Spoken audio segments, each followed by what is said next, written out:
Ну вот я сюда вышла, правильно. Улица Руляки теперь, да, вот здесь где фонтанчики, вот цветные, скоро включат.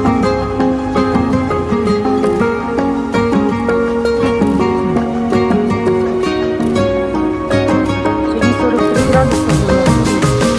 دلم اگر بیشکستی میای باز همه زی پیشی رو هم با سازوناست بدیل هزاران بهانه داری دوباره میخوای شوی بدیل هم آواز جای تو در دل سارم افسوس خالی است لحظه به لحظه های من خواب و خیال